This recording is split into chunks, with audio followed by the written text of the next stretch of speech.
ভাবুন তো, একজন শিল্পী যিনি এখন মঞ্চে নেই, কোনো নতুন অ্যালবাম নেই, কোনো প্রমোশন নেই, তবুও প্রতিদিন তার গান স্ট্রিম হচ্ছে 58 লক্ষেরও বেশি বার। এটা কোনো গল্প না, এটা বাস্তবতা।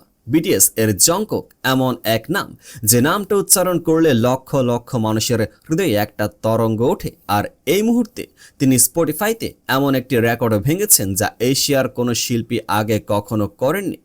তাহলে কি এই রেকর্ড? কতটা বড় এই অর্জন? এবং সবচেয়ে গুরুত্বপূর্ণ প্রশ্ন, কিভাবে একজন মানুষ হিয়াটাসে থেকেও গোটা বিশ্বকে নিজের দিকে টেনে রাখছেন?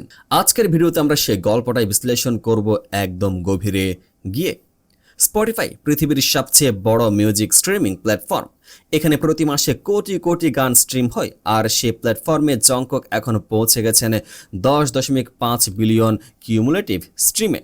10.5 বিলিয়ন মানে 10,50,00,000 বার। এটা শুধু একটা সংখ্যা না, এটা একটা ঘটনা, একটা ইতিহাস। এই মাইলস্টোন স্পর্শ করে তিনি হলেন সবচেয়ে দ্রুত এ রেকর্ড গড়া এশিয়ান শিল্পী, এই মাইলস্টোন ছুঁয়ে ফেলা প্রথম কে পপ সোলো আর্টিস্ট। ভাবুন একবার, পুরো এশিয়া মহাদেশ থেকে কোনো কে পপ সোলো শিল্পী এর আগে এই জায়গায় পৌঁছাননি। জংকুক সেই দরজাটা খুললেন প্রথম।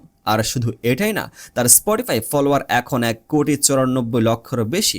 এশিয়ান শিল্পীদের মধ্যে এটা সবচেয়ে দ্রুত বৃদ্ধি পাওয়া ফলোয়ার সংখ্যা। এখন আসি আসল রহস্যে।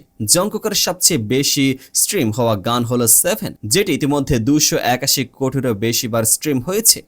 এটি হলো প্রথম এবং দ্রুততম এশিয়ান আর্টিস্টের গান যা 2.8 বিলিয়ন স্ট্রিম পার করেছে।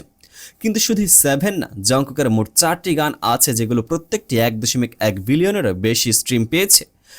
7, 2 left and right, Charlie put এর সাথে 3 standing next to you, 4 3D।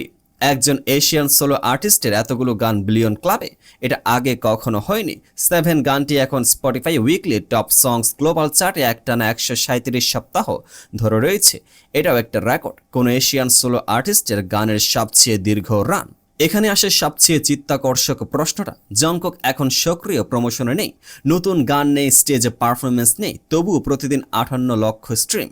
শুধু ফেব্রুয়ারি 2026-এ তার গান স্ট্রিম হয়েছে 16 কোটিরও বেশি বার। এই সময়কালে তিনি কে পপ পুরুষ ও সোলো আর্টিস্টদের মধ্যে সবচেয়ে বেশি স্ট্রিমড শিল্পী। এটাকে কি বলবো? এটাকে বলে সত্যিকারের ফ্যান্ডম। এটাকে বলে সঙ্গীতের এমন একটা শক্তি যা সময় বা দূরত্বে আটকায় না।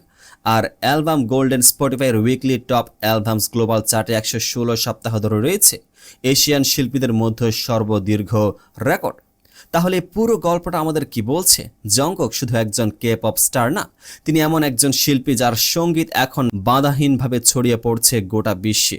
ভাষার বাঁধা পেরিয়ে, সময়ের বাঁধা পেরিয়ে 10.5 বিলিয়ন স্ট্রিম মানে 10.5 বিলিয়ন বার মানুষ তার গান শুনতে বেছে নিয়েছে।